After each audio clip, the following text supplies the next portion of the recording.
Hello, स्वागत है आप सभी का मेरे यूट्यूब चैनल वांगशी एंड टाइमलेस में। तो कैसे हैं आप सब? उम्मीद करती हूँ आप सभी स्वस्थ होंगे।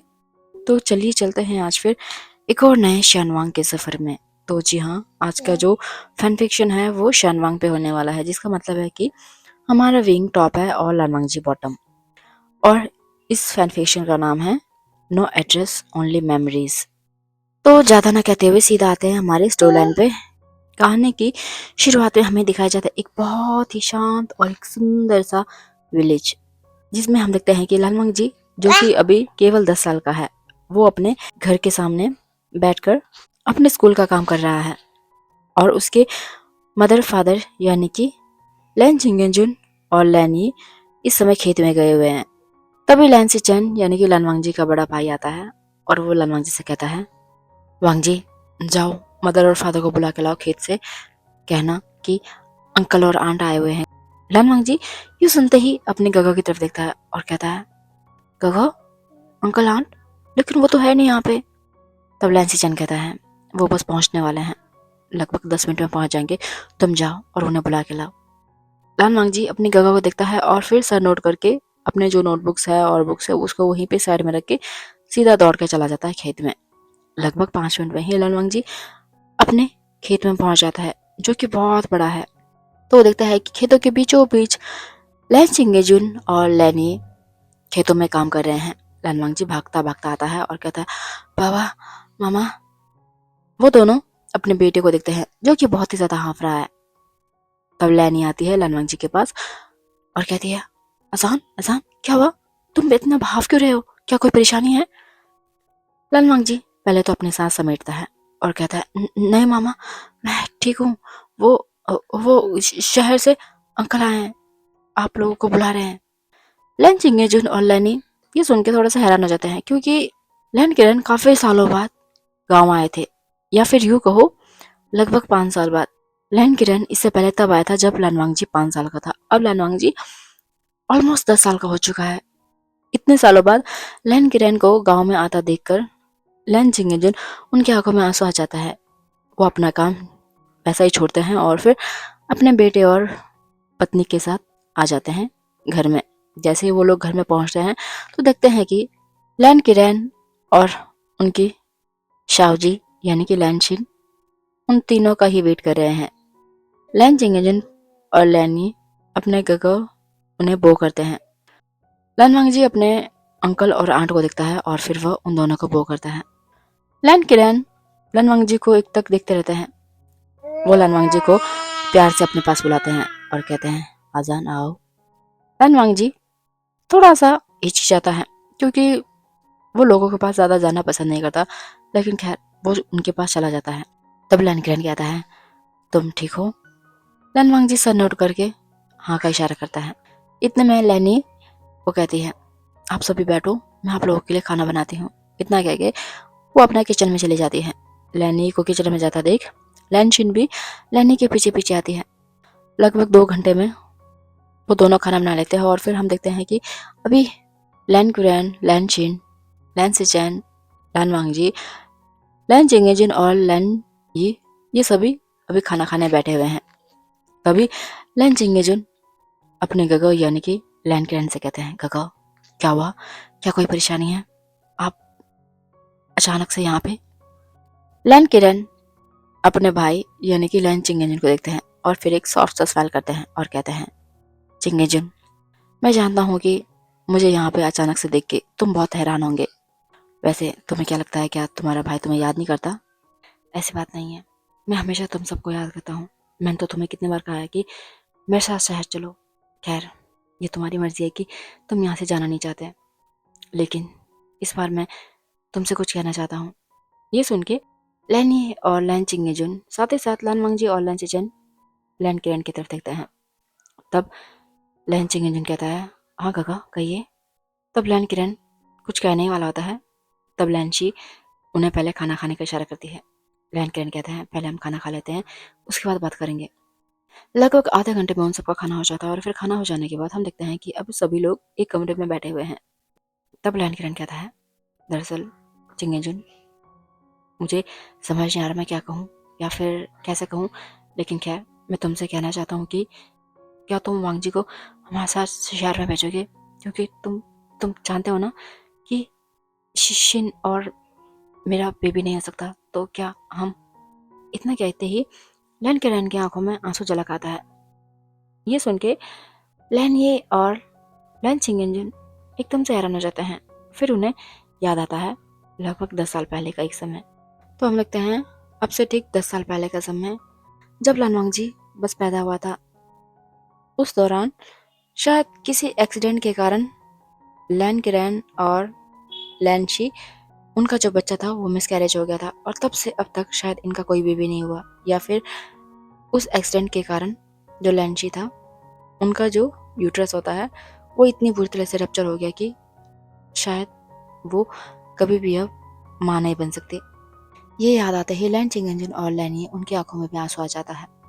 तब लैन चिंगेंजन उठते हैं, वो अपने गगा यानी कि लैन किरण के पास आते हैं, उनका हाथ पकड़ते हैं और कहते हैं, गगा ये भी कोई पूछने वाली बात है? अगर आप चाहते हैं कि आप हमारे आजान को शहर ले जाएं तो ठीक है। इतना कह के लैन चिंगेंजन अपने बेटे लैनवांग जी की तरफ देखते हैं, जो कि बहुत ही मायूसी भरी नजरों से अपने मदर और फादर को देख रहा था। उसकी नजरों में ऐसा था मानो जैसे कि वो कह रही हो वो इस गांव में रहना चाहता है, वो गांव को छोड़कर कहीं नहीं जाना चाहता। लेकिन वो अपने मदर फादर के सामने कुछ नहीं कहता। लैन किरण ये देख के बहुत खुश होता है। वो अपने भाई को झट से गले लगाता है और फिर कहता है, निजुन थैंक यू, तुम्हारा बहुत धन्यवाद। दरअसल लैंची और मैं, हम नहीं चाहते थे कि हम तुम्हें तुम्हारे बेटे से अलग करें, लेकिन क्या करें, हमारे अंदर का जो ममता है या फिर माँ बाप बनने का सपना, वो हमने बहुत कोशिश की लेकिन उसे दूर नहीं कर पा रहे हैं। शायद हमारे नसीब में माँ बाप बनना लिखा ही नहीं है। तो हमने सोचा क्यों ना हम आजान को अपने साथ रखें। बेशक तुम ही इसके माँ बाप रहोगे, हम इसको लीगली अडॉप्ट नहीं करेंगे, लेकिन हम चाहते हैं कि हम आजान को एक अच्छी जिंदगी दें, मतलब कि वो पढ़ लिख के बहुत बड़ा आदमी बने और हम सबका नाम रोशन करे, तुम्हारा नाम रोशन करे। लैन चिंगेजन अपने गगा को जोर से हक करता है और कहता है, हाँ गगा मैं समझ गया, आपको मुझे बताने की जरूरत नहीं है, मैं और लैन ये इसके लिए तैयार हैं। बस हाँ, वांग जी को थोड़ा टाइम लगेगा, तो क्या आप वांग जी को 1 हफ्ते का टाइम दे सकते हैं? लैन चिंगेंजुन इतना कह के लैन वांग जी को देखते हैं, जिसके की आंखों में शायद इस समय आंसू भर आए हैं। लैन किरण और लैन शी, उनके भी आंखों में आंसू है। वो सर नोट करके कहते हैं, हाँ क्यों नहीं। और फिर लैन चिंगेंजुन और लैन किरण अलग हो जाते हैं। काफी देर बात करने के बाद लैन वांग जी अपने कमरे में चला जाता है सोने के लिए। उसके पीछे पीछे लैन सी चैन आता है। वो कहता है, आजान क्या तुम ठीक हो? लैन वांग जी बेचारा वो अभी 10 साल का है, उसे समझ नहीं आ रहा कि उसके माँ बाबा उसे उसके अंकल के साथ क्यों भेज रहे हैं। भले ही वो अपने अंकल से बहुत प्यार करता है, लेकिन शायद वो इतना भी प्यार नहीं करता कि वो इस समय वो अपने माँ बाबा को छोड़कर या फिर अपने गगा को छोड़ के यहाँ से दूर जा सके। इसलिए वो अपने गगा को हक करता है, यानी कि लैंसी चैन का, और कहता है, गगा मैं नहीं जाना चाहता, लेकिन माँ बाबा मुझे क्यों भेज रहे हैं? मुझे नहीं जाना है, मुझे यहीं पे रहना है, मुझे अपना गाँव पसंद है, मुझे नहीं जाना शहर में। गगा प्लीज आप समझाओ ना माँ बाबा को, मैं नहीं जाना चाहता। लैंसी चैन अपने भाई के बालों में हाथ फैलाता है और कहता है, आसान तुम जानते हो ना कि अंकल आन वो हमसे कितना प्यार करते हैं। तुम्हें याद है जब हम बहुत छोटे थे, खैर जब तुम 5 साल के थे, तब अंकल आते थे, हमें कितने सारा टॉयज लाते थे, तुम जानते हो ना। लनमंग जी आंखों में आंसू लिए सर नोट करता है। तब लैंसी चैन अपने घुटनों के बल बैठते हैं, फिर लनमंग जी के फेस को पकड़ता है और कहता है, आसान तो तुम नहीं चाहते कि तुम अपने अंकल आंट के चेहरे में वो खुशी ला सको जिसको कि देखने के लिए हमारे बाबा तरस जाते हैं? क्या तुम इतनी हेल्प नहीं कर सकते अपने माँ बाबा की? लनवांग जी आंखों में आंसू लिए अपने गगा को दोबारा से हक करता और कहता, ठीक है, लेकिन मुझे सच में नहीं जाना, मुझे पसंद नहीं है, मैं आप लोग से दूर जाऊं। लैंसी चैन अपने भाई को और जोर से हक करता और कहता है, आसान तुम्हें क्या लगता है क्या हम तुमसे मिलने नहीं आएंगे? और वैसे भी देखो, अभी तो मैं क्लास 10 में पढ़ता हूँ और 2 साल बाद मेरा क्लास 12 खत्म हो जाएगा और अल्टीमेटली मुझे भी शहर आना पड़ेगा। तो बस 2 साल की तो बात है, 2 साल बाद हम दोनों दोबारा से इकट्ठे होंगे, ठीक है? लानवांग जी कहता है पक्का काका। लैन चैन लानवांग जी के फोrehead पे किस करता है और कहता है हाँ पक्का। तब लानवांग जी उसके चेहरे में हल्की सी स्मेल आती है। वो कहता है ठीक है। अभी वो दोनों बात कर ही रहे थे कि इतने में कमरे में एंट्री होती है लैन ही और लैन चेंगे जिनकी। लानवांग जी उन दोनों को देखता है और उसकी आंखों से आंसू कंट्रोल नहीं होते और फिर वो रोने लगता है। लानवांग जी को रोता देख लैन ही भागी भागी आती है और वो अपने बेटे को जोर से हक करती है और कहती है आसान तुम रो क्यों रहे हो बेटा, तुम जानते हो ना कि अंकल किरण और लैंशी आंट तुम्हें कितना प्यार करते हैं। और वैसे भी देखो 2 साल बाद तुम्हारे गगा ने कहा ना कि वो कॉलेज आ जाएंगे और बीच में हम तुमसे मिलने आया करेंगे। तो बेटा इसमें रोने वाली कौन सी बात है, अंकल भी तो तुम्हें बहुत प्यार करते हैं। और मैं जानती हूँ तुम यहाँ से जाओगे ना तो तुम देखना हमें 1 महीने में भूल जाओगे। मैं जानती हूँ तुम हमें यानी कि अपने माँ बाबा को गगा को याद भी नहीं करोगे। लानवांग जी आंखों में आंसू लेके कहते हैं नहीं मामा ऐसे नहीं है, मैं आपको बहुत याद करूंगा, बाबा को भी, लेकिन आप लोगों को हमेशा मुझसे मिलने आना होगा, नहीं तो मैं आप लोगों से बात ही नहीं करूंगा। लैन चिंगेंजुन लानवांग जी के सर पे हाथ फेरते और कहते हैं हाँ दान हम क्यों नहीं मिलने आएंगे अपने बेटे से, हम जरूर आएंगे मिलने तुमसे, ठीक है। लानवांग जी थोड़ा सा खुश हो जाता है। उसके बाद वो तीनों मिलकर लानवांग जी का जो भी है सामान थोड़ा बहुत पैक करते हैं और फिर ऐसे ही करते लानवांग जी का 1 हफ्ता निकल जाता है गाँव में। तो हम देखते हैं 1 हफ्ते बाद लानवांग जी अपने अंकल आंट यानी कि लैन किरण और लैन शी के साथ उनकी गाड़ी के सामने बैठा हुआ है। तभी लैन चिंगेंजुन लैनी और लैन सिचन आते हैं। एक बार वो लास्ट टाइम लानवांग जी को जोर से करते हैं और कहते हैं अपना ख्याल रखना, ठीक है। लानवांग जी आंखों में आंसू ले कहते हैं ठीक है। उसके बाद लैन चिंगेंजुन लैनी और लैन सिचन लैन किरण और लैन शी को वो करते हैं और फिर वो तीनों गाड़ी में बैठ के निकल आते हैं शहर की तरफ। लानवांग जी की कार जैसे ही वहां से निकल जाती है उसके बाद लैनी लैन सिचन और लैन चिंगेंजन तीनों बहुत रोते हैं क्योंकि भले ही उन्होंने लानवांग जी को खुद से दूर भेज दिया हो लेकिन वो जानते हैं कि उन्हें इस समय कितना दर्द हो रहा है अपने दिल में। शायद लानवांग जी उसे नहीं पता कि उसके माँ बाबा और गगा उससे कितना प्यार करते हैं। लगभग आधे घंटे तक वो तीनों वैसे ही वहीं पे खड़े रहते हैं और फिर उसके बाद वो तीनों वहां से जाते हैं। लैनी और लैन चिंगेंजन अपने खेत में चले जाते हैं, वही लैन सिचन अपने घर में आ जाता है घर को साफ सुथरा करने के लिए। तो हम देखते हैं कि लगभग 8 घंटे बाद लैन किरण लैन शी और लानवांग जी पहुंचते हैं बेजिंग शहर में। और बेजिंग शहर में आते ही लानवांग जी देखता है कि ये शहर काफी बड़ा है और शहर में काफी चहल पहल है, साथ ही साथ यहाँ पे काफी बड़ी बड़ी इमारतें हैं। हर इमारत ऐसा लगता है मानो जैसे कि शीशे की बनी हुई है। और लानवांग जी उनको देखता ही रह जाता है। वो अपने आंखों में यकीन नहीं कर पाता कि शहर इतना खूबसूरत है, लेकिन साथ ही साथ उसे अपने गांव की याद आती है। भले ही गांव में शहर जैसा चमक दमक ना हो और ना ही वहां पे सुख सुविधाएं हों, लेकिन फिर भी गांव गांव होता है। उसकी तुलना कभी भी हम शायद शहर से नहीं कर सकते। शहर की चकाचौंध गांव की शांति के सामने फीकी पड़ जाती है। हम देखते हैं कि लगभग आधे घंटे और चलने के बाद लैन किरण की कार रुकती है एक घर के सामने, जो कि ना ज्यादा बड़ा है और ना ज्यादा छोटा है, मतलब मिडिल क्लास टाइप का है। वो कार वहां पे रुकती है। लैन किरण उतरता है और फिर लैन शी भी। लानवांग जी उनके साथ उतरता है। तब लैन किरण लानवांग जी के कंधे पे हाथ रखता है और कहता है वांग जी अब से तुम हमारे साथ ही रहोगे, ठीक है। और हाँ कभी भी ये मत सोचना कि ये घर तुम्हारा नहीं है। लानवांग जी सर नोट करता है। उसके बाद लानवांग जी अपना सामान निकालने जाने वाला आता है। तभी लैन किरण कहता है वांग जी बेटा तुम जाओ आंट के साथ, मैं सामान ले आऊंगा। लानवांग जी अपने आंटी यानी कि लैनशी के साथ चला आता है घर के अंदर। वहीं लैन किरण लानवांग जी का सूटकेस निकालता है और फिर वो भी धीरे धीरे अंदर आता है। तो हम देखते हैं कि अब लानवांग जी को उसका कमरा दे दिया गया है, जो कि शायद गांव के घर के बराबर ही है। लानवांग जी अपना कमरा देख के हैरान हो जाता है। वो कहता है शिफू ये घर मतलब ये कमरा मेरा है। लैन किरण सर नोट करते हैं और कहता है हाँ ये कमरा तुम्हारा है। तब लानवांग जी कहता है ये तो बहुत बड़ा है, मेरा गांव का घर इसके बराबर है। लैन किरण ये सुन के खुश होता है और कहता है क्योंकि मेरे आजान का दिल भी तो बहुत बड़ा है, इसलिए उसका कमरा भी तो बड़ा मिलना चाहिए। अब से तुम यहीं पे रहोगे, ठीक है। और कोई भी परेशानी हो किसी भी चीज़ की कमी हो अपनी आंट को बताना मत भूलना, क्योंकि तुम जानते हो ना कि शिफू तो दिन में ऑफिस जाते हैं, आंटी यहाँ पे रहती है, और कल ही हम जाके तुम्हारा एडमिशन करा देंगे स्कूल में, ठीक है। लनवांग जी सर नोट करता है। उसके बाद लनवांग जी अपने कमरे में आ जाता है और वह अपना सूटकेस खोलकर अभी सामान सेट कर ही रहा था कि इतने में लैंची वहाँ आ जाती है। वो कहती है, अजान क्या कर रहे हो? लनवांग जी कहता, आंट मैं सामान। लैंची कहती है, कोई बात नहीं, मैं कर देती हूँ।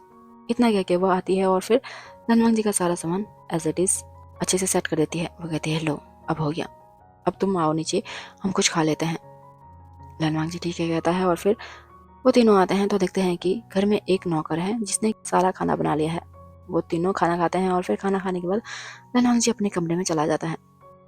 हम देखते हैं कि लनवांग जी सोने की बहुत कोशिश कर रहा है, लेकिन शायद उसे अपने भाई के साथ सोने की आदत है, यानी कि अपने गगा के साथ, इसलिए उसे नींद नहीं आती। लगभग रात के 11 बजे तक लनवांग जी सोने के लिए स्ट्रगल करता है। तब उसके कमरे में दस्तक होती है। लनवांग जी देखता है कि ये कोई नहीं, ये उसके अंकल है। लैन किरण कहता है, क्या हुआ आजान, नींद नहीं आ रही? लनवांग जी सर हिलाता है। लैन किरण लनवांग जी के साथ लेट जाते हैं और कहते हैं, ठीक है तुम सो जाओ। फिर लनवांग जी अपने अंकल को कस के पकड़ता है और फिर लगभग 5 मिनट में ही सो जाता है। ये देख के लैन किरण की चेहरे में स्मेल आ जाती है और फिर ठीक रात के 2 बजे लैन किरण उठता है और फिर अपने कमरे में चला जाता है। तो हम देखते हैं कि अब अगली सुबह हो चुकी है और लैन किरण और लनवांग जी एक बहुत बड़े स्कूल के सामने खड़े हुए हैं। तब लनवांग जी अंकल किरण से कहता है, अंकल क्या कल से मुझे यहाँ पे आना है? लैन किरण कहता है, हाँ कल से तुम्हें यहाँ पे आना है। तो तुम्हें प्रिंसिपल ने बता दिया ना कि तुम्हें क्या क्या करना है? लनवांग जी कहता है, हाँ मुझे बता दिया है, लेकिन ये स्कूल बहुत बड़ा है, अगर कोई मुझे बुली करेगा तो? लैन किरण लनवांग जी के दोनों हाथों को पकड़ता है और कहता है, आजान अगर तुम्हें कोई भी बुली करेगा तो तुम्हें मुझे बताना है, अपने अंकल को, समझ गए? लनवांग जी कहते हैं, ठीक है। और फिर वो दोनों वापस आ जाते हैं अपने घर में। तो हम देखते हैं कि अगला दिन हो चुका है, लनवांग जी अपने स्कूल में आ चुका है। तो स्टार्टिंग में एक दो जो अमीर घर के बच्चे हैं वो लनवांग जी को थोड़ा बहुत परेशान करते हैं, लेकिन दिन बीतता जाता है और वो लोग समझ जाते हैं कि लनवांग जी पढ़ाई में बहुत तेज है, इसलिए वो लोग भी धीरे धीरे अब लनवांग जी के दोस्त बनने लगते हैं। तो हम देखते हैं कि अब लनवांग जी को उस स्कूल में 1 साल बीत चुका है और इस 1 साल में लनवांग जी अपने दोस्तों के साथ काफ़ी ज़्यादा कंफर्टेबल हो गया है। भले ही लनवांग जी के दोस्त ज़्यादा नहीं है, बस दो है, एक तो है न्यू हिसैंग और एक है शाओशिंग चैन। दोनों ही लनवांग जी से बहुत प्यार करते हैं, लनवांग जी भी उनसे बहुत प्यार करता है। बाकी क्लासमेट्स के साथ लनवांग जी नॉर्मली बात करता है, लेकिन इतना क्लोज नहीं जितना कि वो न्यू हिसैंग और शाओशिंग चैन से है। तो साथ ही साथ लनवांग जी उसके पेरेंट्स यानी कि लैन चिंगेंजुन, लैन यी और उसके गगा लैन सिचैन भी टाइम टाइम पे आते रहते हैं शहर में लनवांग जी से मिलने। वो देखते हैं कि लनवांग जी भी अब शहर के जो माहौल है उसमें ढलने लगा है। ये देख के उन्हें बहुत ज़्यादा खुशी होती है। तो ऐसे ही करके एक और साल बीत जाता है, यानी कि लनवांग जी अब 7th क्लास में पहुंच चुका है और फिर अब लैन सिचैन वो भी गांव से आ जाता है शहर में अपने अंकल के वहाँ पे, क्योंकि अब वो वहीं पे पढ़ेगा कॉलेज में। लैन सिचैन का भी एडमिशन करा दिया जाता है और फिर लैन सिचैन अपने कॉलेज की पढ़ाई शुरू कर देता है। अब लैन किरण और लैन ची बहुत ज़्यादा खुश हो जाते हैं, क्योंकि लनवांग जी के साथ साथ अब लैन सिचैन भी यहाँ पे हैं, जिस कारण से लनवांग जी भले ही खुश था, लेकिन जब से लैन सिचैन आया है उसकी खुशी मानो दुगनी हो गई है, जिसे देख के लैन किरण और लैन ची बहुत ज़्यादा खुश हो जाते हैं। लेकिन इससे उल्टा लैन चिंगेंजन और लैन ही बहुत ज़्यादा दुखी रहने लगे हैं, क्योंकि अब उनके दोनों बेटे उनके पास नहीं है। लेकिन खैर फिर भी वो अपने गाँव में अपने उसी सिंपल जीवन को बिताए जा रहे हैं। तो हम देखते हैं कि ऐसे ही करके लगभग लनवांग जी का क्लास 10th पूरा हो जाता है। क्लास 10th के बाद लनवांग जी को किसी और स्कूल में लगाना था, क्योंकि ये जो स्कूल था वो बस 10th तक था। तो हम देखते हैं कि लनवांग जी, नी हुसैंग और शाओ शिंगचैन अपने जो एरिया है वहाँ से लगभग 1 घंटे की दूरी पे एक स्कूल में एडमिशन लेने आए हैं। उन दोनों का यानी कि उन तीनों का एडमिशन तो हो चुका है और शायद 2 दिन बाद उन तीनों का स्कूल है। तो फिलहाल शाओ शिंगचैन कहता है लनवांग जी से, वांग जी मुझे लगता है देखो अब हमारा टाइम हो चुका है, तो तुम्हें लगता है कि अब हमें थोड़ा सा फन करना चाहिए? लनवांग जी कहता है, फन मतलब? तब नी हुसैंग कहता है, वांग जी फन मतलब है कि थोड़ा बहुत घूमना फिरना, बॉयफ्रेंड बनाना। लालवांग जी इतनी बड़ी बड़ी आंखों से निवेशा को देखता है और कहता है वो बॉयफ्रेंड बनाना, अगर अंकल आंट को पता चला और मेरे काका को पता चला तो मुझे मार देंगे। तब शाओ चिंचन कहता है वांग जी अपने फैमिली वाले को बता के कौन बॉयफ्रेंड बनाता है, बॉयफ्रेंड तो ऐसे ही बनाते हैं। देखो वैसे भी अब 2 दिन बाद से हमारे स्कूल स्टार्ट होने वाले हैं, तो मैं तो यहाँ पे बॉयफ्रेंड बनाने वाला हूँ, क्या तुम बनाओगे? लान वांग जी कहता है नहीं, मैं कुछ नहीं करूँगा, चलो फिलहाल चलते हैं घर, देखो काफ़ी टाइम हो चुका है। नीवी सेंग कहता है वांग जी अभी बस 1 बजे है दिन के 1 बजे क्या हो जाएगा, चलो थोड़ा घूमते हैं। इतना कह के शाओ चिंचन और नीवी सेंग लनवांग जी को खींचते हुए ले जाते हैं एक पार्क में। अभी वो तीनों पार्क में बातें कर ही रहे थे कि उन्हें किसी की जोर जोर से हंसने की आवाज आती है। तब नीवी सेंग कहता है ये राक्षस कौन हंस रहा है, ऐसे कह के वो उस डायरेक्शन में देखते हैं जहां से कि ये हंसने की आवाज आ रही थी। तो वो देखते हैं कि सामने 4 लड़कों का ग्रुप बैठा हुआ है, जिसमें चारों सुंदर है, लेकिन उनमें से एक लड़का जो कि बहुत ही ज्यादा सुंदर है, उसके लिप्स के नीचे एक मॉल है और साथ ही साथ काफी ज्यादा हैंडसम हंक दिख रहा है, जिसे देखकर नीवी सेंग कहता है वाह ये लड़का तो बहुत ही ज्यादा सुंदर है। वांग जी देखो तुम्हें ना स्कूल में ऐसे लड़के को अपनाना चाहिए, यानी कि ऐसे को बॉयफ्रेंड बनाना चाहिए, क्योंकि ऐसे लड़के को तुम अगर बॉयफ्रेंड बनाओगे तो दूसरा कोई भी लड़का तुम्हें आंख उठा के भी नहीं देखेगा और साथ ही साथ ना कोई हमें बुली कर पाएगा। लान वांग जी एक नजर उस लड़के को देखता है जो कि बहुत ही जेन्युइन तरीके से हंस रहा है। लान वांग जी उसकी स्माइल में खो जाता है। तभी शाओशिंग चैन कहता है वांग जी क्या हुआ, क्या वो इतना ज्यादा खूबसूरत लग रहा है? लान वांग जी अपनी नजर हटाता है और कहता है नहीं ऐसी कोई बात नहीं है, तुम दोनों चलो यहाँ से, देखो अब तो 3 बज चुके हैं, अब हमें घर जाना चाहिए। तब निविसन कहता है वांग जी तुम हमेशा डरपोक रहोगे, चलो चलते हैं शाओ चिंग, नहीं तो ये बार बार अलार्म घड़ी की तरह हमारा दिमाग खराब कर देगा। और फिर इतना कह के वो तीनों वहां से उठते हैं और फिर जाने लगते हैं। लान वांग जी शाओ चिंग और निविसन अभी जो पार्क है उस गेट से बाहर निकल ही रही थी कि तभी विंग उसकी नजर अचानक से जाती है लान वांग जी पे। लान वांग जी को देखते ही विंग एक पल के लिए उसको देखते रहता है, क्योंकि उसने शायद इतना खूबसूरत लड़का पहली बार देखा था, जिसे देखकर विंग एकटक उसे ही देखते रहता है। उसके सभी फ्रेंड्स विंग की नज़र को फॉलो करते हैं तो देखते हैं कि वहां से 3 लड़कों का जो ग्रुप कह लो वो जा रहा है, जिसे देखकर शुयंग कहता है विभूषण क्या हुआ, क्या इनमें से कोई पसंद आ गया? विंग अपना सर हिलाता है और कहता है नहीं, अभी तक ऐसा कोई पैदा नहीं हुआ है जो कि विभूषण को पसंद आए। और फिर वो चारों दोबारा से अपनी बातें करने लगते हैं। तो फ्रेंड्स जैसे कि आपको पता चल गया होगा कि यह एक बीएल स्टोरी है, यानी कि यह प्योर बीएल स्टोरी होने वाली है। Back to story line. तो हम देखते हैं कि लानवांग जी अपने घर आ चुका है और फिर वह अपने स्कूल का जो भी है प्रिपरेशन करने लगता है कि स्कूल में क्या क्या बुक्स ज़रूरी है उनकी तैयारी करने लगता है। वहीं हम देखते हैं कि वही जो कि एक बिजनेस फैमिली का हायर है, भले ही उसकी फैमिली चाइना का टॉप नंबर 1 नहीं है, लेकिन हाँ इतना है कि वो चाइना के टॉप 10 लिस्ट में आता है। टॉप 10 लिस्ट में मीन्स कि शायद वो 10th नंबर पे ही आता है, जिस कारण से विंग थोड़ा सा मतलब शो ऑफ करने में ज़्यादा बिलीव रखता है। उसे ऐसा लगता है मानो जैसे कि पैसे वो बस खर्च करने के लिए होते हैं और साथ ही साथ जो ये रिलेशनशिप है उसे इन पे बिल्कुल विश्वास नहीं है, क्योंकि उसने देखा है जो उसके पेरेंट्स है यानी कि वी चांग से और कांग सरन, उनका जो रिलेशन है वो भी इतना कुछ खास नहीं है। हालांकि उनकी जो मैरिज है वो लव मैरिज है, लेकिन फिर भी उनमें प्यार नाम का कुछ नहीं है। वो हमेशा कुत्ते बिल्ली की तरह आपस में लड़ते रहते हैं, जिस कारण से विंग को प्यार उसे लगता है मानो जैसे कि प्यार व्यार कुछ नहीं होता, ये जस्ट एक वेस्टेज ऑफ टाइम है।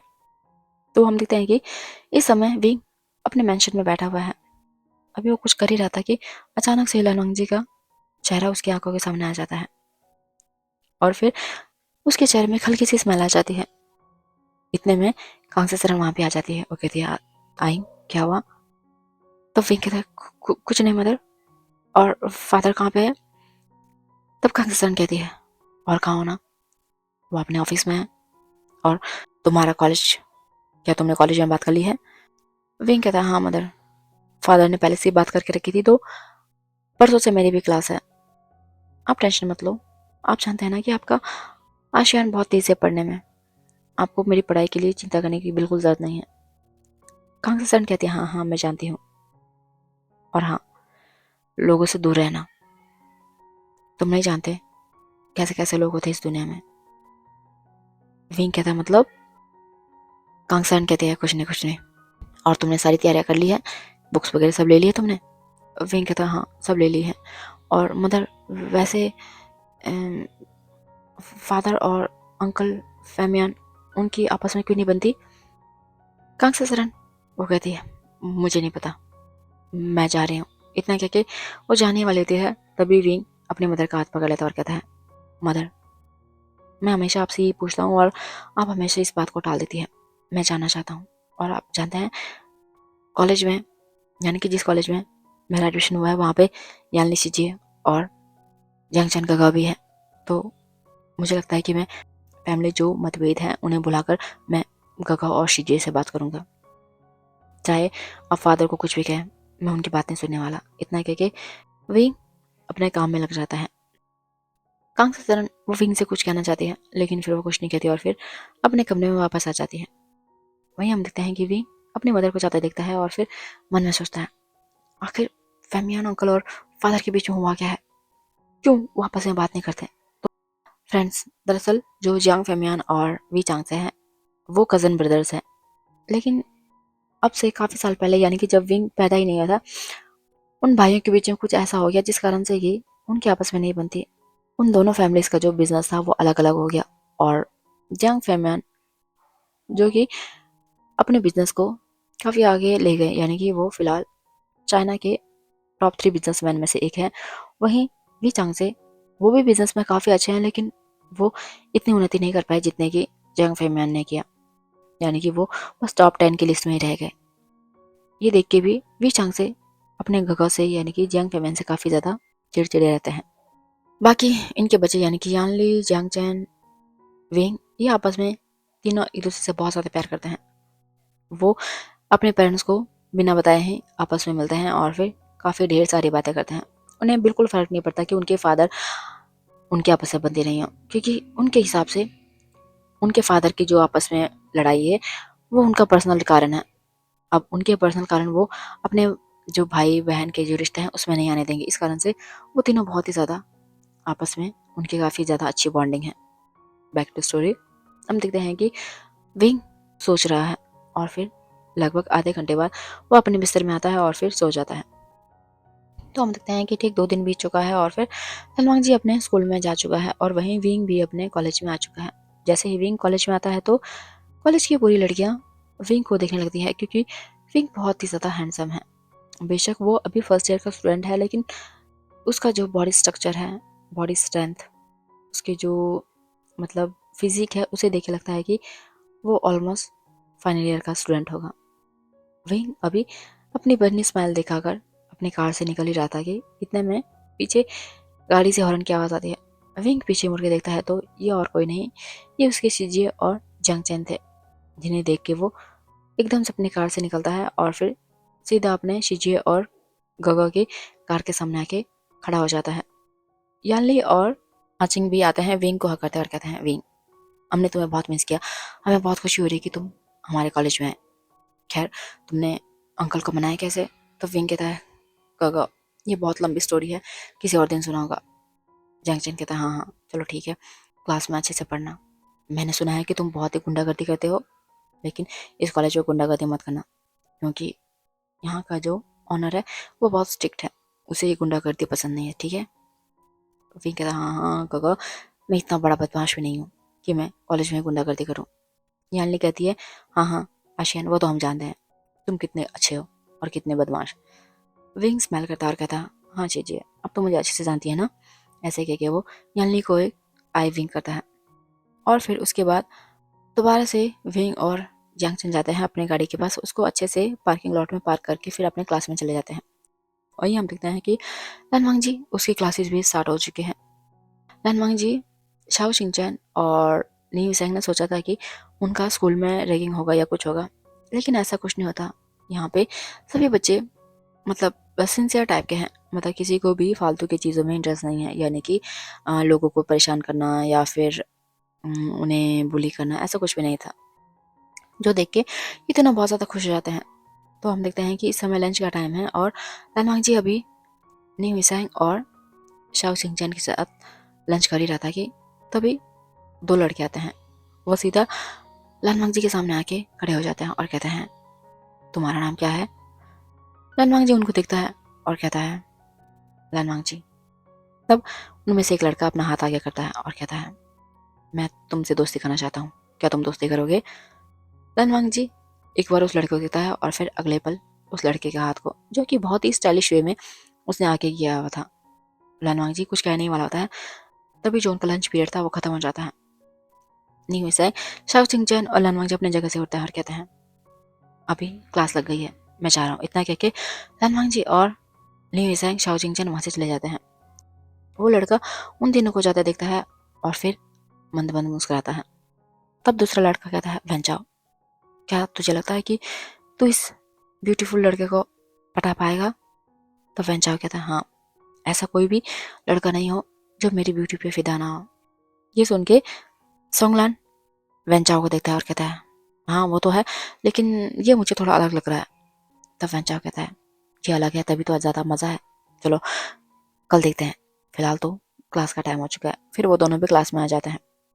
तो हम देखते हैं कि लनवांग जी का स्कूल का छुट्टी हो चुका है और फिर लनवांग जी नहीं हुई और शाओ शिंगचन अपने घर पैदल वापस जा रहे थे और वहीं विंग वो भी अपने मेंशन में वापस जा रहा था कि तभी एक रेड सिग्नल आता है। रेड सिग्नल में विंग देखता है कि वही तीन लड़के सेम विंग के घर के डायरेक्शन में ही जा रहे हैं, जिनमें से एक को देख के विंग के चेहरे में अचानक से एक स्माइल सी आ जाती है।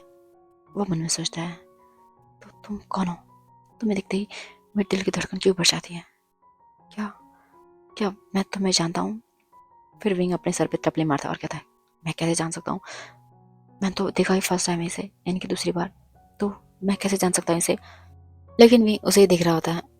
तभी अचानक से जो रेड सिग्नल था वो ग्रीन हो जाता है और फिर गाड़ियाँ चलनी स्टार्ट हो जाती हैं। विंग अपने ही ख्यालों में खोया हुआ है। तभी पीछे से काफ़ी गाड़ियों की हॉर्न आती है, यानी कि हॉर्न की आवाज़ आती है। तब विंग अपनी कार स्टार्ट करता है और फिर चलने लगता है। विंग गाड़ी को बहुत ही स्लो चला रहा है, इतना स्लो कि शायद जो लानवांग जी और निमिसेंग शाओशिंग है उनसे काफ़ी ज़्यादा पीछे चल रहा है। तभी विंग को अपनी मदर का कॉल आता है। वो कहता है, जी मदर क्या हुआ? तब कांगसेसन कहती है, विंग बेटा घर पे जल्दी आओ, मुझे बहुत काम है, मुझे तुमसे बहुत ज़रूरी काम है। विंग कहता है ठीक है। उसके बाद विंग अपनी गाड़ी की जो रेस है वो बढ़ाता है और फिर लगभग आधे घंटे में ही अपने घर पहुंच जाता है। वहीं हम देखते हैं कि लनवांग जी और शाओ शिंचन अपने घर पहुंच चुके हैं और फिर वह बैठे हुए हैं। वहीं विंग भी अपने घर पहुंच चुका है। वो कहता है, मदर मदर क्या हुआ बताओ, क्या कोई परेशानी है? ऐसे कह के विंग अपने घर के अंदर आता है तो वो देखता है कि विंग के घर में शायद गेस्ट आए हुए हैं। विंग उन सबको बो करता है और फिर सीधा अपने कमरे में चला जाता है। लगभग 5 मिनट बाद कांगसेचरन अंदर आती है। वो कहती है विंग से, विंग बेटा। विंग कहता, हाँ मदर ये कौन है बाहर? वो इतने सारे लोग क्या कर रहे हैं बाहर? तब कांगसेचरन कहती है, बेटा तुम जानते हो ना तुम अब कॉलेज में पहुंच चुके हो, तो हमने मतलब कि तुम्हारे फादर ने सोचा कि क्यों ना तुम्हारी शादी। विंग शादी वर्ड सुनते ही एकदम से अपनी मदर का हाथ छोड़ता है और कहता, मदर क्या? अभी मैं जस्ट 18 का हुआ हूँ और आप चाहते हैं कि मैं 18 में शादी करूं? सच में? मतलब क्या ये मजाक चल रहा है कोई? कांगसेचरन विंग का हाथ पकड़ती है और कहती है, विंग तुम जानते हो तुम्हारे फादर और मैंने लगभग। विंग कहता, मदर प्लीज मुझे ये नहीं जानना कि आपने और फादर ने छोटे में शादी की थी और अभी तक आप लोग साथ हैं और मैं देख पाता हूँ कि आप लोग कैसे साथ हैं। मुझे इस प्यार व्यार में तो भरोसा बिल्कुल नहीं है और ऊपर से इतनी जल्दी शादी तो नो वे, मैं बिल्कुल शादी नहीं करने वाला अभी। अभी तो क्या, आने वाले शायद 10 साल तक मैं शादी नहीं करने वाला। तो आप उन्हें कह दीजिए यहाँ से जाने के लिए, क्योंकि अगर मैं बाहर आ गया तो फिर ये मत कहना कि मैंने आप लोगों की बेइज्जती करा दी। आप जाइए यहाँ से बाहर। ऐसा कह के फिर कांगसेचरन को बिना कुछ कहने दे ही उसे वापस बाहर भेज देता है। अब कांगसेचरन बेचारी थोड़ी उसे हिचकिचाहट सी होती है। वो किस मुंह से बताए कि उसके बेटे ने तो बिना देखे ही शादी के लिए मना कर दिया है। लेकिन कांगसेचरन बाहर आती है और फिर चुपचाप से वी चांगसे के आने का इंतजार करती है। लगभग 5 मिनट में वी चांगसे भी आ जाते हैं ऑफिस से। वो सीधा जाते हैं मिस्टर मो के पास। उन्हें कहते हैं, मिस्टर मो मुझे बहुत खुशी है कि आप लोग यहाँ पे आए, तो कैसा लगा खैर आपको मेरा बेटा? मिस्टर मो स्माइल करते हैं और कहते हैं, आपका बेटा आपके जैसा ही परफेक्ट है, लेकिन शायद पता नहीं, मुझे ऐसा लग रहा है कि शायद आपका बेटा फ़िलहाल इस समय शादी नहीं करना चाहता। और मेरी मानो तो वो बिल्कुल सही सोच रहा है, क्योंकि देखो अभी जस्ट वो 18 का है, तो मेरे हिसाब से उन्हें थोड़ा टाइम देना चाहिए, क्योंकि मेरा मौशानु वो भी इस समय शादी नहीं करना चाहता, इसीलिए तो वो फ़िलहाल यहाँ पे नहीं आया है। वो चाहता है कि एटलीस्ट ज़्यादा नहीं तो मतलब 5-6 साल का टाइम चाहिए उसे शादी करने के लिए, या फिर सोचने के लिए शादी के बारे में। वी चांग से कहता हाँ, ये आपने बिल्कुल सही कहा। तो खैर बच्चों का तो क्या है, वो आपस में बातें करते रहेंगे, लेकिन हम रिश्ते को तो आगे बढ़ा ही सकते हैं। तब मिस्टर मो कहता हाँ, क्यों नहीं, तो क्या हम इस रिश्ते को पक्का समझे? वे चांग से कहता हाँ, क्यों नहीं, आप इस रिश्ते को मेरी तरफ से पक्का समझिए। दोनों फैमिली से वो आपस में टॉस करते हैं। कांग्रेस सरन उन्हें अपने हस्बैंड पे बहुत गुस्सा आ रहा है। वो जानते हैं कि विंग शादी के लिए बिल्कुल राजी नहीं होगा, लेकिन उनका हस्बैंड यहाँ पे बिजनेस डील के कारण वो शॉनू के फादर उनसे शादी के लिए मतलब डील पक्की कर रहा है। वो अपने हस्बैंड को बोलना चाहती है, लेकिन खैर अब लोगों की भीड़ में वो कुछ कह नहीं सकते, क्योंकि अगर लोगों की भीड़ में अगर उसने कुछ कह दिया तो फिर जंग से बहुत ज़्यादा गुस्सा हो जाएगा, इसलिए वो चुप रहती है। लगभग 3 घंटे बाद मोम फैमिली वहां से चली जाती है। तब कांग से चरण वी जंग से कहते हैं, जंग से क्या तुम पागल हो? तुम जानते हो ना कि विंग वो शादी के लिए मना करेगा, तो तुमने फालतू में उनसे डील के लिए शादी के लिए हाँ क्यों की? तब वी जंग से कहता है, कांग से तुम चुप रहो, मैं जो भी करता हूँ अपने वी के लिए करता हूँ। मुझे पता है कि विंग के लिए क्या सही है और क्या गलत, तो मैं मुझे बताने की बिल्कुल जरूरत नहीं है। इतना कह के वी चंग से भी अपने कमरे में चले जाता है। कांग से सरन उनकी आंखों में आंसू आ जाता है। वो कहता है, वी क्या तुम अभी भी नाराज हो मुझसे? मैंने तुम्हें कहा ना कि ऐसा कुछ नहीं था, लेकिन तुम। इतना कह के वो चुप हो जाती है, और फिर कुछ देर बाद वो भी अपने कमरे में आ जाती है। तो देखते हैं कि वी चांग से अपना फ्रेश होकर आराम से बिस्तर में लेट गए हैं। कांग से सरन भी आती है और फिर अपने बिस्तर में लेट जाती है। वो कहती है, चांग से वी चांग से कांगसे की बातों का बिल्कुल ध्यान नहीं देते हैं। वो आंखें बंद करे रहते हैं। अब बेचारे कांगसे सरन वो क्या करे, वो भी आंखें बंद करके लेट जाती है। वही हम देखते हैं वी, जो कि अपने ही कामों में बिजी है, यानी कि वो वीडियो गेम खेल रहा है। रात के अभी लगभग 12 बज चुके हैं, लेकिन विंग उसे वीडियो गेम खेलने से फुर्सत नहीं है। तभी विंग को उसके फ्रेंड शुयांग का कॉल आता है। विंग कॉल रिसीव करता है और कहता है, हाँ शुयांग बताओ क्या हुआ? तब शुयांग कहता है, ब्रो क्या हम कल बंक मारे? तब विंग कहता है, क्यों, क्या कोई खास बात? तब शुयांग कहता है, खास बात तो कुछ नहीं है, लेकिन फिर भी पता नहीं मुझे कॉलेज आने का मन नहीं कर रहा है, तो क्या हम कहीं घूमने चले? तब विंग कहता है, साथ में और कौन है? तब शुयांग कहता है, साथ में वैनचू है, मिया मिया है, और वैनकिंग और यांग यांग। विंग कहता है, ठीक है, तो चलते हैं कल, लेकिन जाना कहाँ पे है? तब शुयांग कहता है, हमारे कॉलेज के लगभग 1 घंटे दूरी पे एक बहुत बड़ा पार्क है, सुना है कि वहाँ पे बहुत ज़्यादा इंटरेस्टिंग चीज़ें होती हैं। विंग कहता है, मतलब? तब शुयांग कहता है, ब्रो तो समझना इंटरेस्टिंग चीज़ें मतलब क्या हो सकती है? विंग एक स्मिक करता है और कहता है, अच्छा तो चल खैर बहुत मज़ा आएगा, मिलते हैं कल। इतना कह के वो कॉल कट करता है और फिर अपने गेम में बिजी हो जाता है। अब हम देखते हैं अगली सुबह हो चुकी है, फिर लनवांग जी और नी हुईसैंग और शाओ शिंगचैन अपने स्कूल के लिए निकल चुके हैं। उनका आज हाफ डे था, यानी कि 1 बजे उनकी छुट्टी हो जाती है।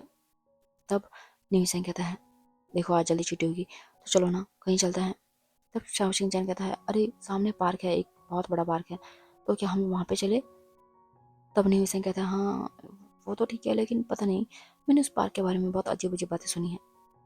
तब शाओ शिंगचैन कहता है, अजीब मतलब?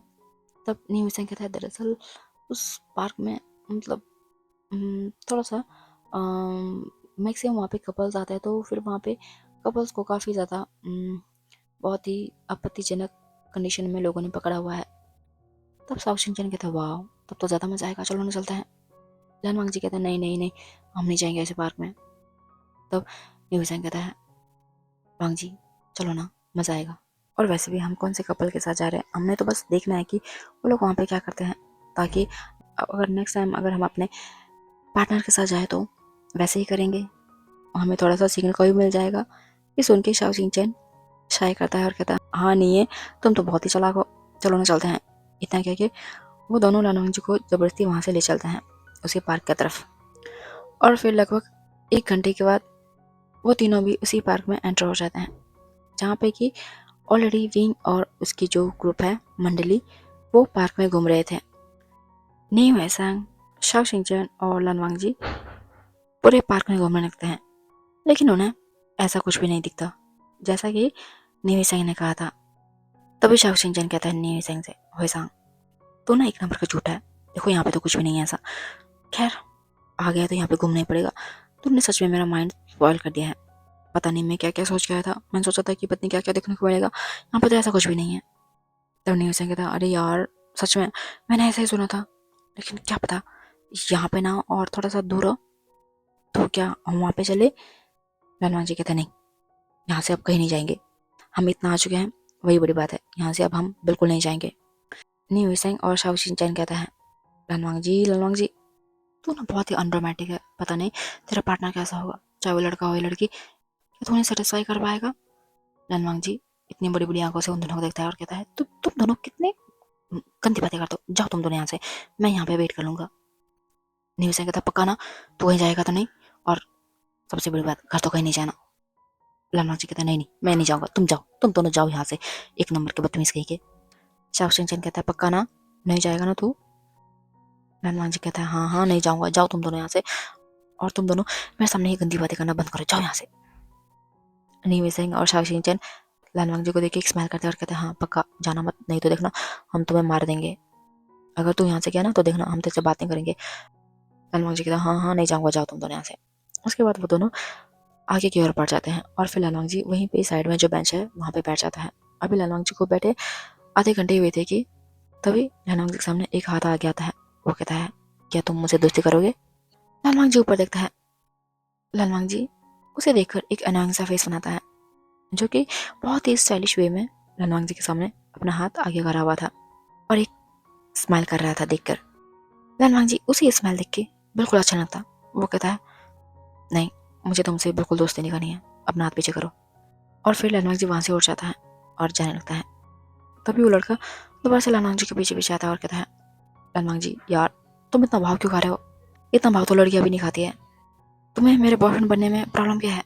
तुम जानते हो ना आजकल के टाइम में बॉयफ्रेंड हो सकते हैं, तो तुम्हें क्या प्रॉब्लम है।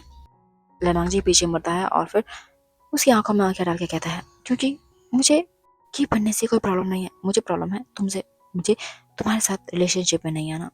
तुम्हारा तो क्या, मुझे किसी के साथ रिलेशनशिप में नहीं आना, समझे। अब जाओ यहाँ से, मेरा दिमाग मत खाओ। लानवांग जी के मुंह से इतनी सारी बातें सुन के वो लड़का हैरान हो जाता है।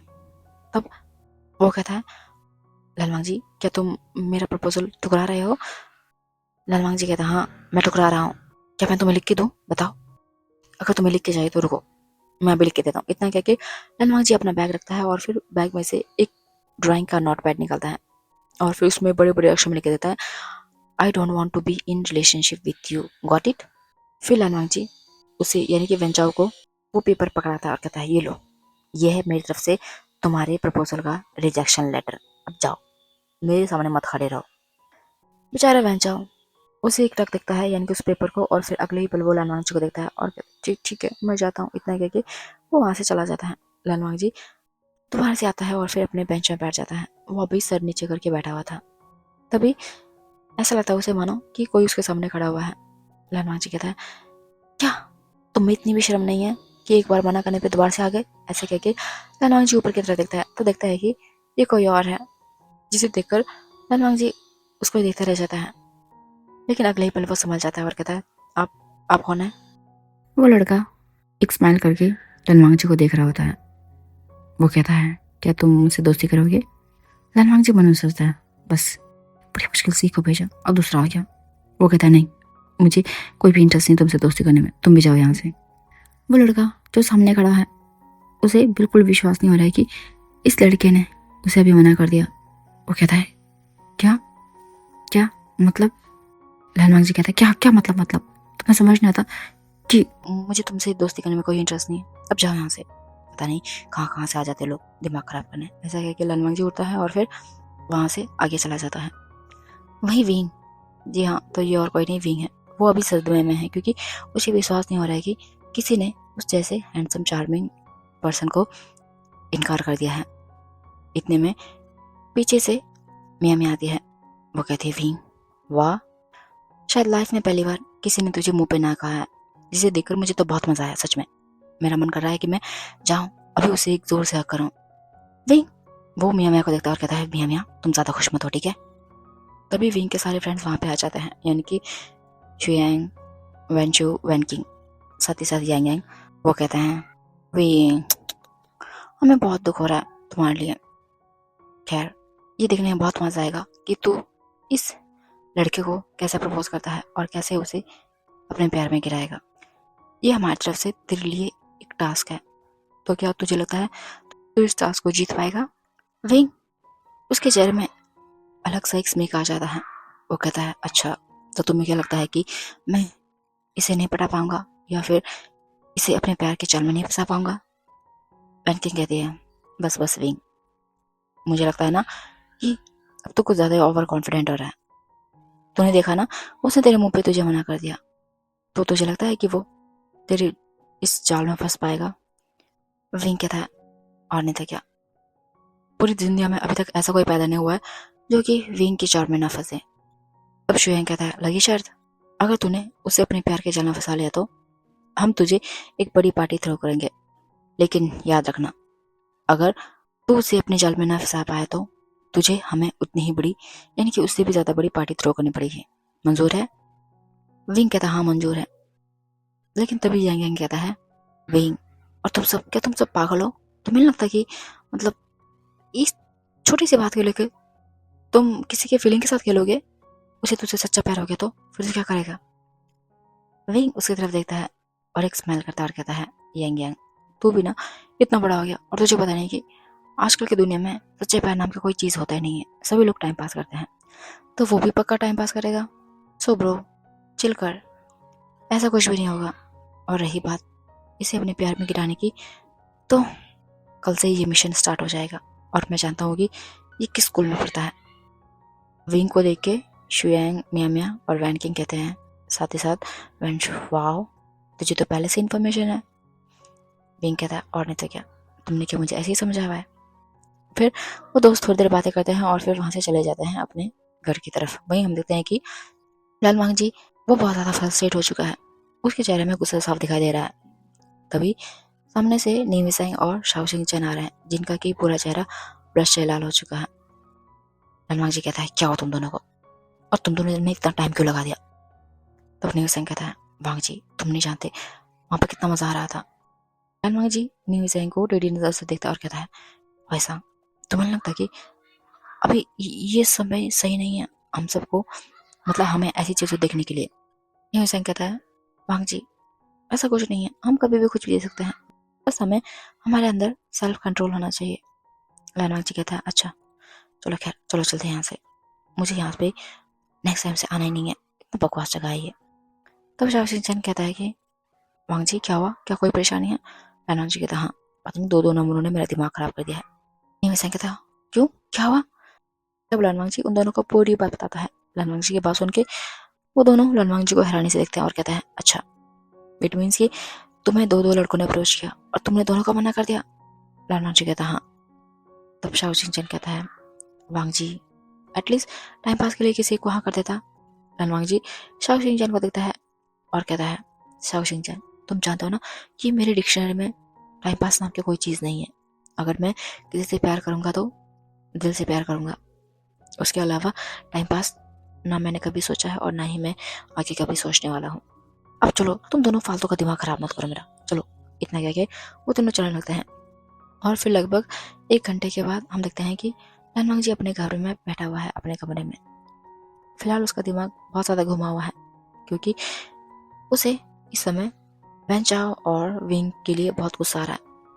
वो मन में सोचता है, पता नहीं ऐसे अजीब लड़के कैसे हो सकते हैं, जब मैंने उन्हें मना कर दिया तो फिर भी ऐसे चिपक गए मेरे साथ।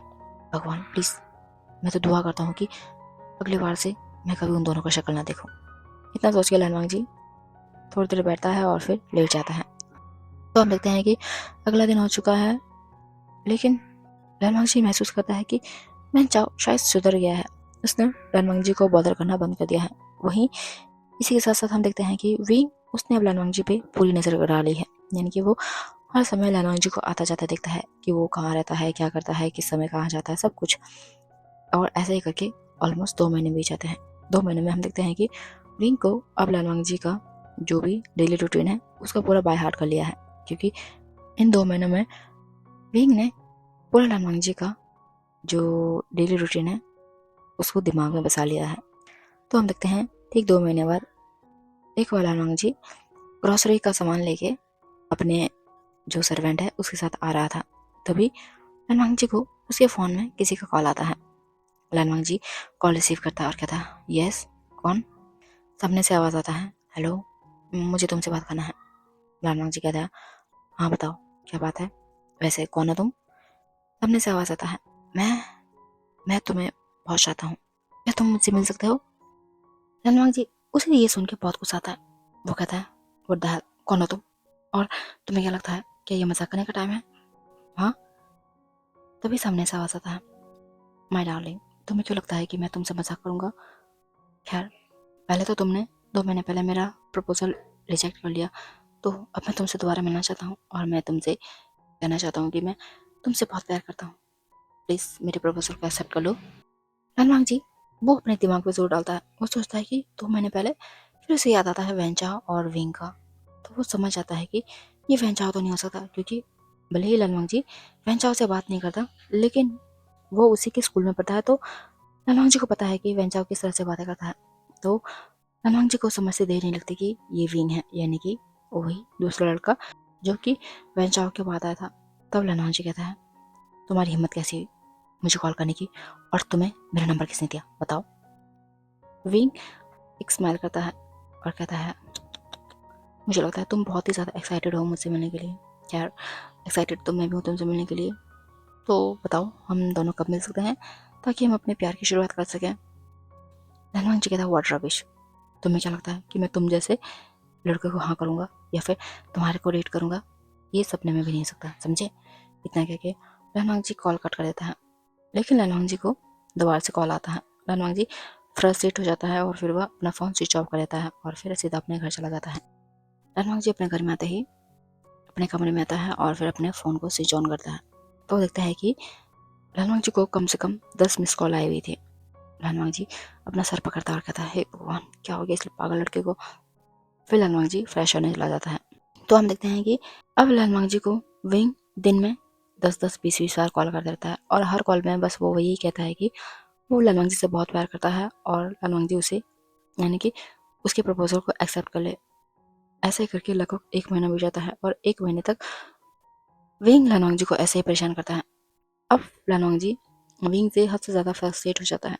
तब वो एक दिन विंग से कहता है, अच्छा तुम्हें लगता है तुम मुझसे प्यार करते हो? सामने से विंग कहता है, हाँ मैं तुमसे बहुत प्यार करता हूँ। लालवांग जी कहता है, ठीक है मैं तुमसे मिलना चाहता हूँ। विंग कहता है, अच्छा तो फिर कहाँ मिले हम? लालवांग जी कहता है, मेरे स्कूल के पार्क के सामने। विंग कहता है, ओके मिलते हैं शाम को 4 बजे, बाय बाय। ऐसा कह के विंग कॉल कट कर देता है। और अब हम देखते हैं कि इस समय शाम के 3 बजे हुए हैं। विंग अपने दोस्तों के साथ बैठा हुआ है। तब मियाँ मैं कहती है, वाह विंग, मैंने तो सोचा नहीं था कि वो तुम्हें मिलने के लिए बुलाएगा, लेकिन खैर वो तुम्हें मिलने के लिए बुला रहा है तो गुड लक। तब वैन किंग कहती है, विंग तू पक्का जानता है ना कि वो तुझसे प्यार करता है? लेकिन तब विंग कहता है, लेकिन वेकिन कुछ नहीं, अब देखना मैं उसे अपने प्यार में गिरा के ही रहूँगा। तब yang yang कहता है, पता नहीं, मुझे तो ऐसा लगता है वो प्यार में गिरे न गिरे, लेकिन तू उसके पूरे प्यार में गिर चुका है। हर दिन बस उसी की बातें करता रहता है और तेरे फ़ोन को चेक करो तो बस उसी के कॉल लॉग्स होते हैं। मुझे लगता है कि उससे पहले तू ही शहीद हो चुका है उसके प्यार में। तब विंग कहता है, yang yang तेरा दिमाग ख़राब हो गया क्या? ऐसा कभी नहीं हो सकता, मैं और किसी से प्यार ये नहीं हो सकता। मैं जस्ट अपना एक मिशन को कंप्लीट कर रहा हूँ। जैसे वो मिशन कंप्लीट हो जाएगा उसके बाद उसका नंबर सब चीज़ बंद, हर जगह से वो ब्लॉक हो जाएगा। तब वैन किंग कहते हैं, हाँ ये तो समय ही बताएगा कौन किसका नंबर ब्लॉक करता है। तभी विंग को कॉल आता है। विंग कॉल रिसीव करता है और कहता है, यस माय लव। सामने से लालवांग जी कहता है, ओवर एक्टिंग बंद करो और जल्दी से बाहर में आओ। विंग ने फिलहाल कॉल स्पीकर पर डाला था। लालवांग जी की बात सुन के ही सभी लोग विंग को हंसते हुए देखते हैं। विंग उसे ये देख के बहुत गुस्सा आता है। वो अपना मुंह बनाता है और फिर वहाँ से जाने लगता है। तभी पीछे से वैंशु कहता है, बेस्ट ऑफ लक विंग। खैर पता नहीं, उसकी बातें सुन के मुझे ऐसा लग रहा है कि उसने तेरी खातिरदारी के लिए पूरा इंतजाम करके रखा है। बी सेफ हाँ। विंग कहता है, माय डियर वैंशु, तुम जानते हो ना कि मैं ब्लैक बेल्ट चैंपियन हूँ, तो मुझे कोई खतरा नहीं है। वैन किंग स्माइल करती और कहते हाँ, वो तो समय ही बताएगा। फिर विंग उन सभी को इग्नोर करता चला जाता है पार्क में। जैसे ही विंग पार्क के अंदर जाता है तो दिखता है कि पार्क काफी शांत है। विंग उसे फिलहाल अपने दिल में कुछ अलग सा महसूस हो रहा है, जिसे शायद विंग फिलहाल इस समय महसूस नहीं करना चाहता। वो सीधा आगे बढ़ता है। लगभग 10 मिनट चलने पे विंग देखता है कि लनवांग जी एक बेंच में बैठा हुआ है। लनवांग जी विंग को देखते ही खड़ा हो जाता है। विंग जाता है लनवांग जी के पास, उसके हाथों को पकड़ने का ट्राई करता है। लनवांग जी अपने हाथ पीछे खींचता है और कहता है, इधर बैठ जाओ। विंग बेंच में बैठ जाता है। तब लनवांग जी विंग के सामने बैठता है और कहता है, अब बताओ तुम्हारा ये नौटंकी क्या चल रहा है? विंग कहता है, मतलब? तब लनवांग जी एक्सप्लेन करता है और कहता है, यार मतलब चलो मैं तुम्हें बताता हूँ। तुम्हें क्या लगता है कि मैं पागल हूँ? बेशक मैं तुमसे उम्र में 2 साल छोटा हूँ या फिर 3 साल छोटा, लेकिन मैं इतना भी पागल नहीं होगी। मुझे दिखता नहीं है कि तुम क्या कर रहे हो मेरे साथ। वही वो कहता है, क्या मतलब? लानांगची कहता है, मैं जानता हूँ कि तुम जस्ट मेरे साथ टाइम पास कर रहे हो, और या फिर यूँ कहो कि तुमने अपने दोस्तों के साथ शर्त लगाई हुई है मुझे अपने पैर में गिराने के। लेकिन मिस्टर विंग, ये बात मत भूलना कि मैं इतना भी इजी गोइंग नहीं हूँ। मैं सब जानता हूँ, तुम जैसे लड़कों की चाल या फिर तुम जैसे अमीरजादों की चाल, तो मुझसे दूर ही रहो, ठीक है? और रही बात प्यार में गिराने की, तो प्यार कोई कैंडी नहीं है जिसको कि तुम कहीं से भी उठा के खा लोगे, या फिर मुझे कहीं से भी उठा के कैंडी ला दोगे और मैं खाऊंगा तो मैं तुम्हारे प्यार में गिर जाऊंगा। ऐसा कुछ नहीं है। प्यार एक ऐसी चीज़ है देखो कि बस फील किया जाता है, ना कि किसी के ऊपर थोपा जाता है, जो कि तुम इतने महीनों से बस मुझ पर थोपे जा रहे हो। मुझे नहीं पता कि तुम मुझसे प्यार करते हो या फिर नहीं, और खैर मुझे इस चीज़ से फ़र्क भी नहीं पड़ता। तुम्हारी अपनी लाइफ है, तुम मुझे प्यार करो या ना करो, इट्स अप टू यू।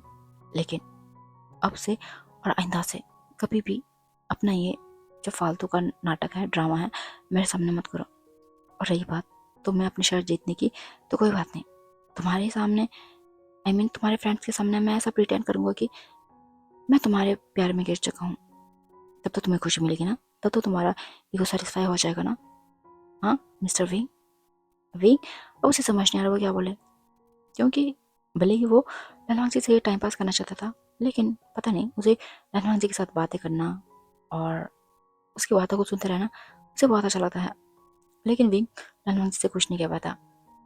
तब ललवांग जी अपनी जगह से उठता है और कहता है, ये फर्स्ट और लास्ट मीटिंग है मेरी तुम्हारे साथ। अब से तुम कभी ये सोचना मत कि मैं तुम्हारे साथ कभी मिलूंगा। और रही बात कॉल करने की, तो तुम बस जब अपने फ्रेंड्स के साथ हो तब मुझे कॉल कर सकते हो, जस्ट उन्हें दिखाने के लिए। उसके अलावा तुम्हें कोई भी राइट नहीं है मुझे कॉल करने का। और मैं खैर तुम जैसे से बात भी नहीं करना चाहता, जो प्यार को सिर्फ एक टाइम पास की तरह देखते हैं या फिर बस लोगों को नीचे दिखाना चाहते हैं, समझ गए? इतना कह के लानवांग जी वहाँ से चला जाता है। अभी उसे समझ नहीं आया कि अभी 10 मिनट में क्या हुआ। अभी जस्ट 10 मिनट पहले विंग यहाँ पे बहुत खुश हो गया था, लेकिन 10 मिनट बाद विंग का जब पूरा माइंड है वो मैस्ड अप हो चुका है। उसे समझ नहीं आ रहा है कि उसके साथ ये क्या हो रहा है, क्योंकि वाकई में वो लनवांग जी के साथ जस्ट टाइम पास करना चाहता था। लेकिन उसे खुद भी नहीं पता चला कि इन 2-3 महीनों में उसने लनवांग जी को इतना चेज किया है कि, यानी कि लनवांग जी को इम्प्रेस करने के लिए इतना कुछ किया है कि वो शायद खुद भी लनवांग जी के प्यार में पड़ चुका है। लेकिन शायद वो इस चीज़ को एक्सेप्ट नहीं करना चाहता, इसलिए विंग भी वहाँ से उठता है और फिर भारी मन से अपने घर चला जाता है। तो हम देखते हैं कि अब लानवांग जी को विंग ने कॉल करना बंद कर दिया है, जिस कारण से लानवांग जी को भी विंग की याद आती है। लेकिन खैर लानवांग जी तो लानवांग जी है, वो अपने मन को जैसे तैसे मना लेता है कि वो जस्ट टाइम पास करना चाहता था, इसलिए वो विंग के बारे में ज़्यादा ना सोचे। वहीं विंग हम देखते हैं कि वो लानवांग जी के बारे में अब कुछ ज़्यादा ही सोचने लगा है। उसे शायद एक तरह से गिल्ट भी हो रहा है कि उसने मतलब ऐसा सोचा भी कैसे कि वो किसी के साथ टाइम पास कर सकता है या फिर किसी को जस्ट अपना एक प्ले टॉय के रूप में यूज़ कर सकता है। Play toy in the sense कि जस्ट वो अपना टाइम पास करने के लिए किसी को एज ए टूल यूज़ कर सकता है। इसलिए उसे खुद पे भी गुस्सा आ रहा है। और वहीं विंग के दोस्त महसूस करते हैं कि विंग आजकल काफ़ी ज़्यादा सैड रहने लगा है, जिस कारण से एक दिन विंग के सभी फ्रेंड्स विंग के घर में आते हैं तो देखते हैं कि विंग बेचारा एक भीगी हुई बिल्ली की तरह अपने कमरे में बैठा हुआ है। तभी वैंशु कहता है विंग से, विंग पता नहीं मुझे तुझे देख के ऐसा लग रहा है कि तू बहुत ही ज़्यादा प्यार में पड़ गया है, क्या मुझे सही लग रहा है? विंग वैंशु की तरफ देखता है और फिर एक छोटे बच्चे की तरह आंखों में आंसू ले कहता है, वैंशु पता नहीं, मतलब मुझे कुछ समझ नहीं आ रहा, मैं क्या करूं या फिर मुझे क्या करना चाहिए और मेरे साथ क्या हो रहा है? मियाँ मियाँ विंग के पास आती है और कहती है, विंग पहले तो ये बच्चों की तरह रोना मत कर और ये बता कि हुआ क्या एक्चुअल में, और तूने उस दिन हमें बताया भी नहीं कि तेरी और लांगजी के बीच में क्या हुआ। तब विंग कहता है, क्या बताऊँ मैं तुम्हें, मैं बस 10 मिनट वहाँ पे बैठा था, 10 मिनट में वो मुझे बहुत कुछ सुना के चला गया, उसने मुझे बोलने का टाइम भी नहीं दिया, वो सीधे चला गया। तब वैन किंग कहती है मतलब।